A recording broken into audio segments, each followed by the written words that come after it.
Okay, America, we're talking to you tonight about social justice, and I have to tell you that I'm really torn right now. It's why I had about an hour's sleep the other night, because I feel like nobody is exposing any of this stuff, but I also feel like that's not what I'm supposed to be doing. I'm supposed to be talking to you about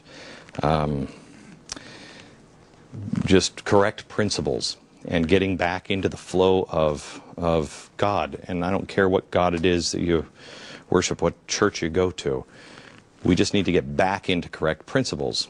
Tonight, I'm going to join for the rest of the hour by Peter Lilback, president of Westminster Theological Seminary and author of a book I just found last week, George Washington's Sacred Fire. You didn't even know I was going to even talk about this, did you? No.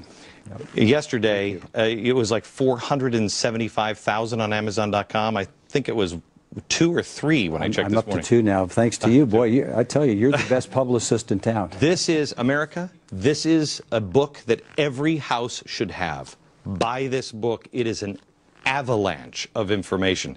It so discredits all of the scholars, and it's amazing. Best book on faith and the founding I think I've ever read. Then Jerry Falwell Jr. is here. He is the chancellor of Liberty University. Jerry, are you a doctor of? I'm an attorney. You're an attorney, but are you a doctor of anything? Juris Doctor. Oh, I'm a doctor. Mm-hmm. I got it. We were honored to have you at Liberty University. No, I know, sir, and it was best commencement we've ever had. Thank you very much, sir. Okay, let's start at the beginning, and Peter, maybe you can help me just on. First of all, never happened. This is not in any founding document, social justice or any of that stuff, right? The phrase social justice cannot be found in the Constitution or the Declaration of Independence. Okay. It also is, it's not found in the Bible. Yeah. Okay. Give me the origins of social justice. Well, let's start in the context of Westminster Seminary. The man who started the school where I'm the president, J. Gresham Machen, wrote a book that revolutionized the 20th century. It was called Christianity and Liberalism. And basically what he said is that liberals claim to be Christians. They use all kinds of Christian vocabulary, but they give them different meanings. Mm-hmm. And that Christianity and liberalism are 2 different religions. And that is the core of what you're dealing with now, really a century after Dr. Machen started Westminster Seminary. The words are Christian, but they've been redefined. Justice is a biblical word, but social justice is taking away each individual getting his due. Instead, what they're saying is a whole class needs to get its due. And a class structure system is really a result of Marxist thought. Okay, who is Reverend Harry Ward? Reverend Harry Ward was one of the founders of the ACLU. Mm-hmm. He was a Methodist minister, allegedly, and for some 20 years he claimed to be a Methodist, and then finally it was exposed under oath that he was really a communist. And so it's really fascinating that people can wear the hoods of religion. That's where we get the word falsehood, putting on the robe of religion and the hood, and it's really a fake.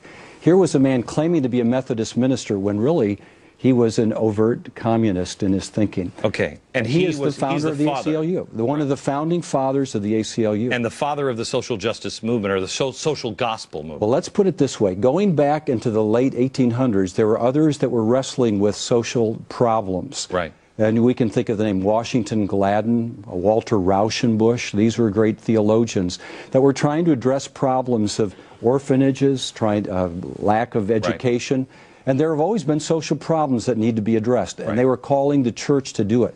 But what had happened is that they began to lose focus in the truth of the Bible. They stopped believing, as you've called it, the individual character of salvation. Instead of one coming to the cross to find Jesus Christ as the crucified, buried, and risen Savior, the one who saves sinners, they started to turn to society. And they said salvation is when the society feeds you, when it gives you clothes, when it gives you a better hospital, when it keeps your house from burning. Now, all of those things are good, but that's not the gospel. Those are implications of the gospel. And what liberalism did is that it said we no longer can believe in Jesus as God or Jesus as crucified and risen and coming again. We can't believe that. So what we've done is we've kept all the language and we've changed its meaning. America, and that is social justice thinking. It's liberalism in the cloak of Christianity. That was Dr. Machen's fundamental insight. let me ask you this, America. Does it sound crazy? I mean, you've just seen, I just showed you a minute ago, the jobs bill was a jobs bill because they knew you wouldn't buy the stimulus bill anymore.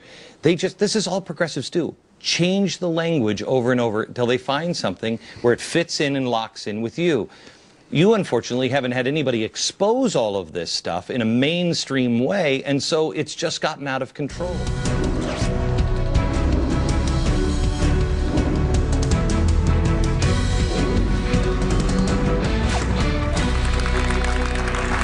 America, I know we have an election primaries going on today, and everybody is thinking about how do we fix things politically, and that is all important. But I'm telling you, things are so far out of control. If we don't fix ourselves and get right with a higher power, we're in real trouble. Peter Lilback is the author of George Washington's Sacred Fire. You must buy this book.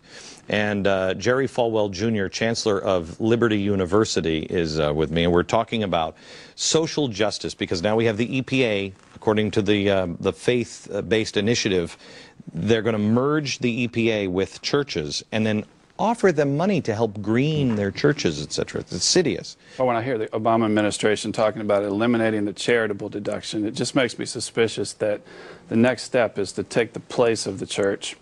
Even when George Bush introduced his faith-based initiative, many of us were skeptical because even though his goal was to let religion and private associations help the poor because they could do it more efficiently than the government, there's still those strings that come with the government assistance, and so we shunned it. We have a home for alcoholics that we've operated for 60 years, a home for unwed mothers. We never took a penny. But this proposal goes beyond that, and it reminds me of what King George was doing in colonial Virginia. He required all the citizens of colonial Virginia to be members of the Anglican Church, to pay tithes to the church, and he appointed the Archbishop of the church. So he was helping God. He was doing something good, supposedly, but the real goal was power over the citizens of the state of Virginia. Thomas Jefferson, after the Revolution, seized all the properties that the church had bought up and sold them, but we didn't change the law until 2002. We filed a federal lawsuit because even until 2002, churches in Virginia could not incorporate because Thomas Jefferson wanted to make it impossible for the government to ever use the church as a tool of tyranny again.